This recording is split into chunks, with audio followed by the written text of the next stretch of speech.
I'm glad you guys agree with me that cracks are the worst. So let's talk about cracks for a minute, because I know I have these cracks on my foot. There's one spot I normally get one. There's another one, and I also get them in here and along my heel. But when I tell you they don't hurt, it's because they're not going below the layer of callus. So the callus, in its effort to flex and move like a normal foot, is going to have some cracking where it splits because the motion of my foot is like moving beyond where the callus can stretch. But the cracks are only surface deep. They're only in the keratin layer, and they're not going down into that papillary layer we learned about yesterday in my fingerprints video. And so it's not bleeding, it's not painful, no risk of infections or anything. And these are just unavoidable flex points that my feet create. But let's say that it did crack, which will happen if I let the callus get too thick.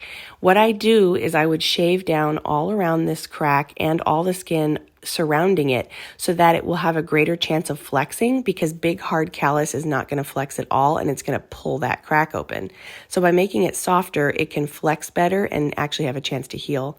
I like this Alba Unpetroleum Jelly, unlike Vaseline, which just sits on top and traps moisture in your skin.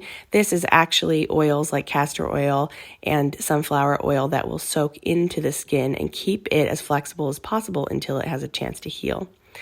Another curious thing that will happen is that my cracks will travel because they're just in the surface layer, and because I'm constantly shaving them down, the cracks will tend to migrate. So this crack will slowly move up my foot over the next year and become a crack around the toe, and a new crack will form where it used to be, and it'll keep going up.